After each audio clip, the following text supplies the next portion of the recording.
plus tarder. Je vais appeler ma fille Stéphane Fiaou.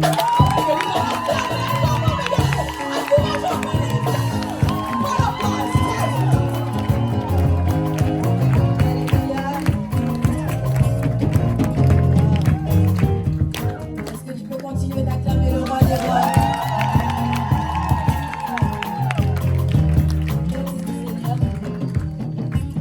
Vous êtes toutes belles. Amen. Les femmes de valeur sont très très belles cet après-midi, ce soir. Je bénis Dieu pour l'opportunité qu'il m'accorde encore de parler devant vous cet après-midi.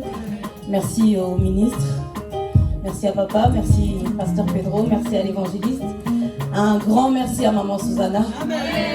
C'est notre maman de la maison. Merci de nous supporter. Elle nous supporte vraiment. Est-ce qu'on peut acclamer très fort le Seigneur pour la vie de maman Susanna? Amen. Est-ce qu'il y a une femme qui est bénie dans ces lieux? Acclame très fort le roi des rois. Merci Seigneur. Femme, lève-toi. Alors avant de commencer, j'aimerais dire à quelqu'un que tu es au bon endroit cet après-midi. Si tu es une femme et que tu es courbée par une quelconque maladie, sache qu'avant la fin de cette conférence, ton dos va se redresser complètement. Amen. Si la vie t'a mis des coups, sache que maintenant c'est toi qui vas mettre des coups à la vie. Amen. Si tu es tombé et que depuis tu n'arrives pas à te relever, sache qu'avant la fin de la conférence, tu seras déjà debout par la grâce de Dieu. Amen. Femme, lève-toi. Je bénis le Seigneur. Nous allons aller rapidement dans le livre de Matthieu. Matthieu 26, je vais lire, après nous pouvons prendre place. Matthieu 26 au verset 6. Jésus se trouvait à Béthanie dans la maison de Simon le lépreux. Une femme s'approcha de lui tenant un flacon d'albâtre rempli d'un parfum de myrrhe de grande valeur. Pendant que Jésus était à table, elle répandit ce parfum sur sa tête. Amen. Amen. Nous pouvons prendre place dans la présence du Seigneur. Amen. Alors nous sommes dans un thème ô combien merveilleux. Femme, lève-toi. Alors cet après-midi, j'aimerais nous parler de ce qui arrive lorsqu'une femme se lève. Amen. Parce que quand une femme se lève, il y a des conséquences. Amen. Pauline en a parlé. Alors je vais juste compléter. Alors, lorsqu'une femme se lève, pour un premier point, elle devient une adoratrice du roi des rois. Amen. Comme on l'a vu dans ce passage, cette femme était en train de verser un parfum d'une grande valeur sur la tête de Jésus. C'est un signe d'adoration. Lorsque tu connais ton Dieu, lorsque tu as embrassé le Seigneur Jésus-Christ, tu deviens une véritable adoratrice du Seigneur Jésus.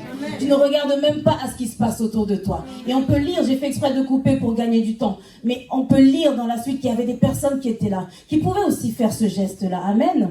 Je ne pense pas qu'elle était la seule à posséder du parfum de grande valeur, mais elle a compris, elle s'est dit non, mon Seigneur est là. Elle n'a pas regardé à ce qui était autour. Et il y en a qui s'indignaient, qui disaient, mais pourquoi est-ce qu'elle verse un parfum d'aussi grande valeur sur la tête de Jésus? Mais si nous le vendons, nous pouvons gagner de l'argent. Mais qu'est-ce qu'elle est en train de faire? Amen. Amen. Parfois, lorsque tu adores Dieu, il y en a qui vont trouver que tu exagères. Amen. On va dire, mais toi, c'est toujours toi. Ton Dieu, Jésus, Jésus. Mais c'est parce que tu connais sa valeur. Amen. Tu sais que Jésus est tellement précieux pour toi que rien, même le parfum même, c'est trop petit. Et tu te prosternes à chaque fois. Tu adores le roi des rois. Les gens de ta maison vont trouver que tu abuses. Mais abuse, continue d'abuser. Parce que lorsqu'une femme se lève, lorsqu'elle connaît le prix que Jésus-Christ a payé pour elle sur la croix de Golgotha, elle devient une adoratrice fervente de l'Éternel. Je ne parle pas de l'adoration par des chants, par des cantiques, non. Je parle de l'adoration qui plaît véritablement à l'Éternel.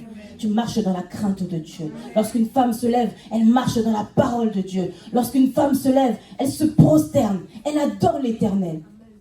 Est-ce que Jésus fait partie de ta vie?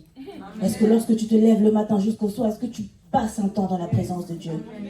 En 24 heures, en une journée, quel est le temps que Jésus occupe dans ta vie? De toute ta journée, pose-toi la question, est-ce que je suis vraiment debout? Est-ce que je suis une femme véritablement qui me suis levée à un moment donné? Combien de temps accordes-tu à Jésus en une seule journée? Amen. lorsqu'une femme se lève, elle devient une adoratrice de Jésus. Amen. Amen. Alors j'aimerais faire une transition. J'ai remarqué que dans le livre de Jean, après la résurrection de Lazare, il y a une autre femme qui a versé le parfum sur les pieds de Jésus et qui l'a essuyé avec ses cheveux. Nous connaissons tous l'histoire. Mais je me suis dit une chose, c'est que la première adoration a provoqué le miracle de la résurrection de Lazare.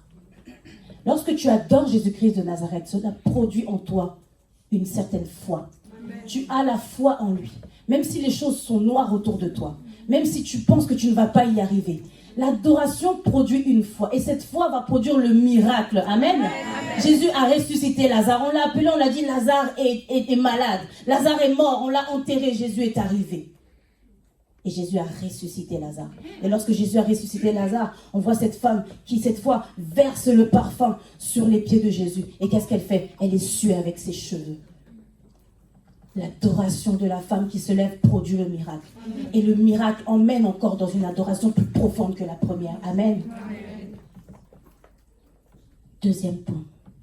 Lorsqu'une femme se lève, elle supporte la douleur. Et elle devient utile pour le royaume. Nous pouvons lire dans le livre de Matthieu 28.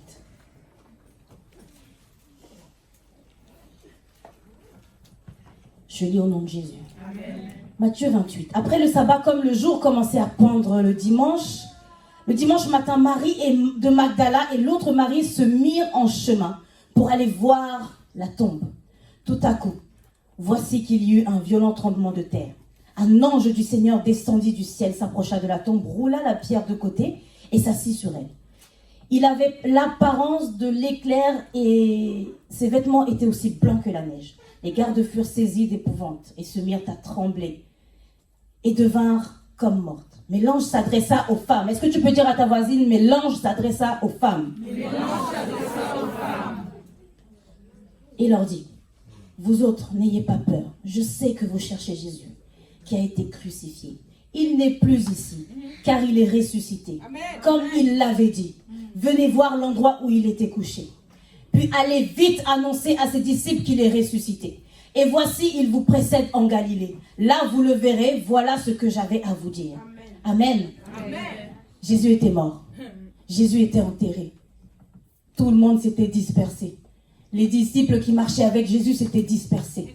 Et voici que, très tôt, à l'aurore, Marie et Marie de Magdala ont marché vers la tombe de Jésus. La douleur était là. Mais elles se sont dit, on va aller voir la tombe de notre Seigneur. Amen. La femme, Dieu a créé la femme pour supporter la douleur. Amen. Vous allez voir que lorsque Dieu a créé la femme, il l'a dotée de la capacité de porter un enfant pendant 9 mois. Amen. Et l'homme ne peut pas porter un enfant pendant 9 mois dans son vie. Une femme souffre. Mais ce que j'aime, c'est que après la souffrance, il y a quelque chose qui se passe. Amen. Dans la douleur, elles étaient revêtues d'une force. Elles se sont dit, alors que tout le monde est en train de dormir, alors que beaucoup avaient perdu la foi, beaucoup avaient même abandonné, elles se sont dit, non, il nous a dit qu'il allait ressusciter. Allons voir au tombeau de Jésus. Et lorsqu'elles arrivent, l'ange s'adresse aux femmes. Il ne s'est pas adressé à ceux qui passaient peut-être dans la rue, mais il s'est adressé à ces femmes, parce qu'elles avaient un certain courage. Amen.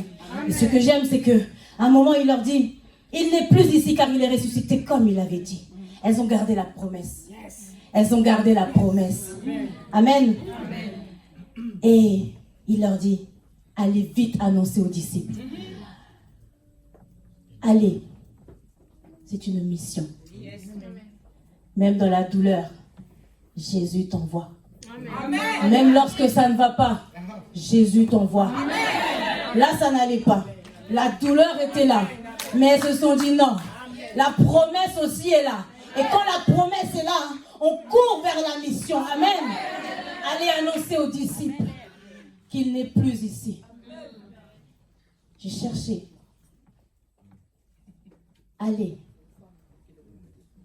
Lorsque Jésus avait choisi ses apôtres, il avait choisi que des hommes. Je me suis dit, mais pourquoi il n'y avait pas des femmes parmi les apôtres? Nous, dans cette église, on ne nous dit pas que les femmes n'ont pas le droit de prêcher, parce que ce n'est pas la parole de Dieu. Il y a d'autres assemblées où on vous dira une femme n'a pas le droit de prêcher. Oh, mais ici, on nous enseigne, on nous fait asseoir et on nous enseigne à parler devant les gens. On nous apprend à parler devant les gens. Maman Susanna a dit tout à l'heure que la paix de l'Éternel est une école. Oui, c'est une école. En dehors de l'école, l'université que nous faisons dehors, ici, c'est notre école dans la foi. Amen. Apôtre veut dire envoyé. Et je me suis dit, mais pourquoi Jésus, lorsqu'il a choisi parmi ses apôtres, il n'a pas choisi une seule femme? Mais je pense que simplement, la femme est appelée à avoir des enfants. La femme est appelée à bâtir son foyer. Dieu savait les risques et les enjeux que les apôtres couraient lorsqu'il les envoyait. Mais j'aimerais dire à une femme ce soir que les premiers apôtres, c'était des femmes. Oh. Les premiers apôtres, c'était des femmes. Oh. L'ange a dit, allez dire aux disciples, parce qu'il les avait envoyés. Apôtre veut dire envoyé. Apôtre veut dire prédicateur. Est-ce que les femmes ce jour-là n'ont pas été prêchées que Jésus était ressuscité? Est-ce que les femmes n'ont pas été prêchées la bonne nouvelle? Est-ce que les femmes n'ont pas été dire Jésus-Christ n'est plus au tombeau? Est-ce qu'elles n'ont pas été annoncées la bonne nouvelle? Amen. Femme, lève-toi. Amen. La femme n'a pas besoin de titre pour annoncer la bonne nouvelle. La femme est tellement sensible que sans titre, elle annonce la bonne nouvelle. Amen. Troisième point. Lorsqu'une femme se lève, elle paye le prix pour son peuple. Quelle merveilleuse pièce de théâtre. Est-ce qu'on peut encore acclamer pour les femmes de valeur? Nous avons travaillé par acheter tous les jeudis. Femme de valeur, si tu n'as pas encore rejoint la réunion du jeudi, franchement, avec ce que tu as vu cet après-midi, je pense que ton cœur a été touché. Amen. Viens participer avec nous. Amen. Amen. Lorsqu'une femme se lève, elle paye le prix pour son peuple. Esther, la Bible dit qu'elle était orpheline de père et de mère. Peut-être que tu es là, tu n'as pas vécu avec tes parents. Peut-être que tu es là, ton père est décédé très tôt. Ta mère t'a abandonné. Mais regarde Esther, elle a grandi avec son oncle qui l'a élevée. Je ne pense pas qu'elle doutait une seule seconde se retrouver au palais.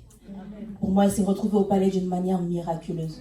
La reine Vashti qui était là, on ne nous donne pas les raisons pour lesquelles elle a désobéi à son roi, mais elle a désobéi.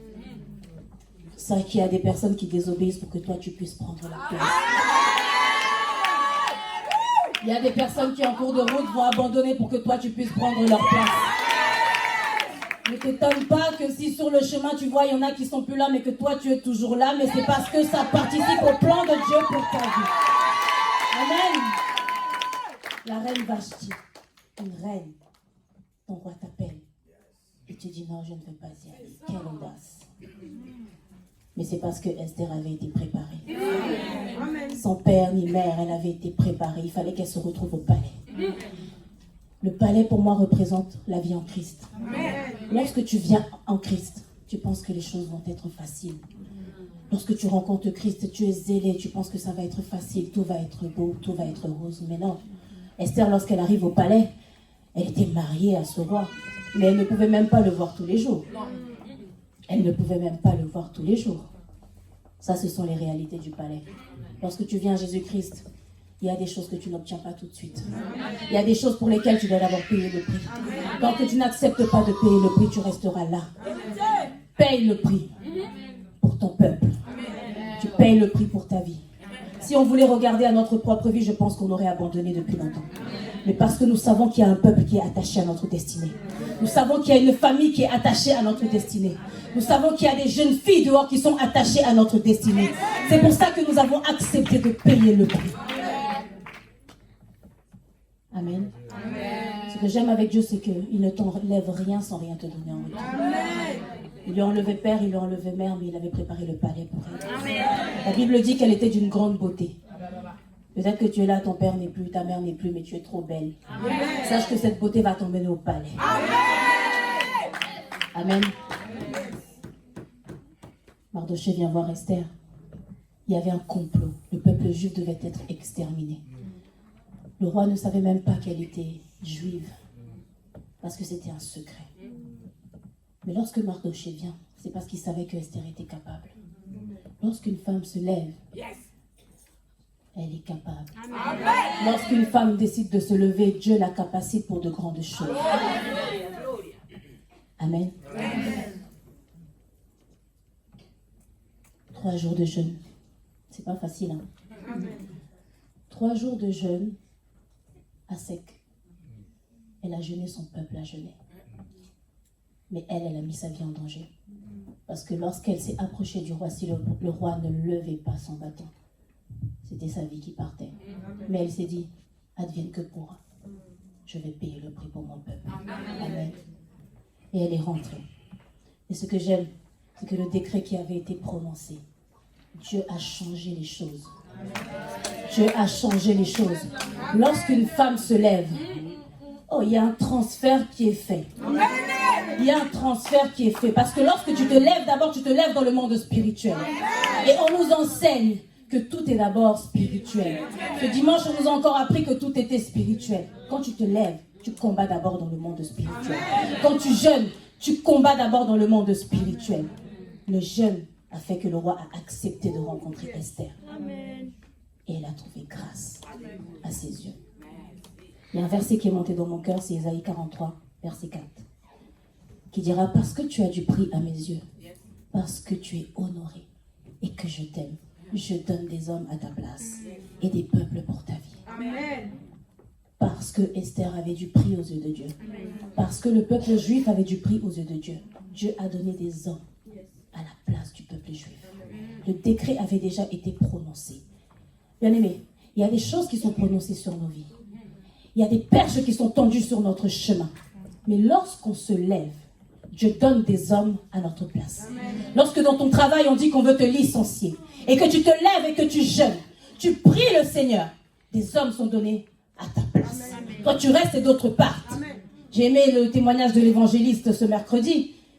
Cette femme à la crèche de son enfant qui était en train de, en quelque sorte, persécuter l'enfant de l'évangéliste. Mais elle ne savait pas que nous avons un Dieu. C'est elle qui part et l'enfant qui reste à la crèche. Amen. Nous prions un Dieu qui est vivant. Amen. Nous prions un Dieu qui est vivant. Amen. Le peuple peut représenter tout dans ta vie. Ton peuple, c'est également ta destinée. Amen. Si tu ne payes pas le prix, tu ne pourras pas rentrer dans ta destinée. Amen. Oui, ça fait mal. Mais juste avant, j'ai fait exprès de dire que la femme supporte la douleur. Amen. Je ne parle pas qu'aux femmes, mais je parle aussi à les hommes qui sont présents. Nous sommes tous épouses du Christ, homme ou femme. Tu dois te lever et payer le prix. Parce qu'il ne dépend pas seulement de ta vie, mais il en va également de la vie de ta famille. Pose-toi la question, pourquoi est-ce que tu es la seule à prier dans ta famille? Pose-toi la question, pourquoi tu es la seule à vouloir servir Dieu avec une certaine ferveur? De toute ta famille, Dieu n'avait vu personne. Est-ce que Esther n'avait pas une famille? Certainement qu'il y avait des filles plus belles qu'Esther, mais parce qu'elle avait une destinée. Parce que Dieu avait un plan parfait. La Bible dira, je connais les projets que j'ai pour toi. Ce sont des projets de paix et non de malheur. Des projets de paix et de bonheur. Afin que ta joie puisse être parfaite. Est-ce que quelqu'un peut acclamer le roi?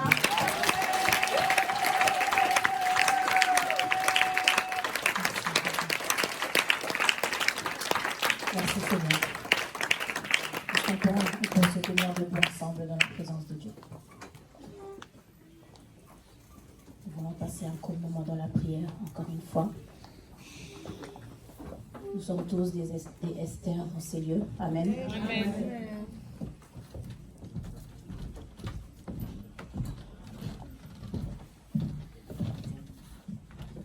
Peut-être que tu es venu ici avec une certaine peur. Peut-être que tu te demandais, Seigneur, mais qu'est-ce que tu m'appelles véritablement à faire? Tu vas prier dans ce sens. Tu vas dire, Seigneur, me voici. Me voici. Fais de moi ce que tu veux. Fais de moi ce que tu veux. Nous allons chanter un chant.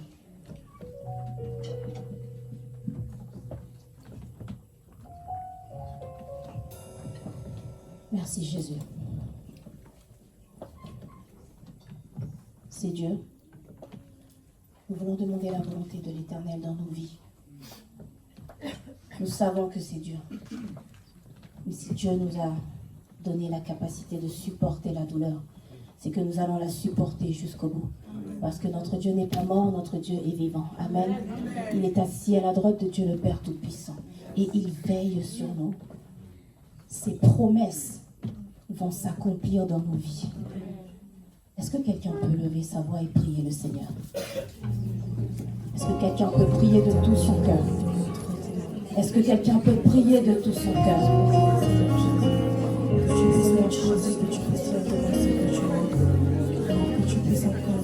Merci Jésus. Tu es bon, tu es merveilleux Jésus. Tu es bon, tu es merveilleux éternel que je puisse. Seigneur, j'accepte de payer le prix pour ma famille. Seigneur, j'accepte d'être mise à part pour ma famille. Seigneur, c'est pas grave si on ne me comprend pas. Papa, c'est pas grave si parfois on me met à l'écart parce que je dérange. Mais c'est parce que c'est ta lumière qui dérange, Seigneur. Ce n'est pas moi qui dérange, mais c'est la lumière de ta grâce qui est sur ma vie qui dérange. Seigneur, nous acceptons de payer le prix. Seigneur, nous acceptons que tu puisses nous envoyer, Seigneur Dieu Tout-Puissant. Parce que lorsque toi tu choisis, tu nous capacites pour de grandes choses. Lorsque tu nous choisis, ô éternel Dieu Tout-Puissant, tu nous capacites, Seigneur, pour faire l'impossible. Parce qu'en réalité, il ne s'agit pas de nous, mais c'est toi qui agis, ô éternel Dieu Tout-Puissant. Ta volonté, ô éternel Dieu des armées. Ta volonté, Jésus. Ta volonté, Père éternel. Merci, Jésus. Ta volonté, ô éternel Dieu Tout-Puissant.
Ta volonté, Seigneur Jésus.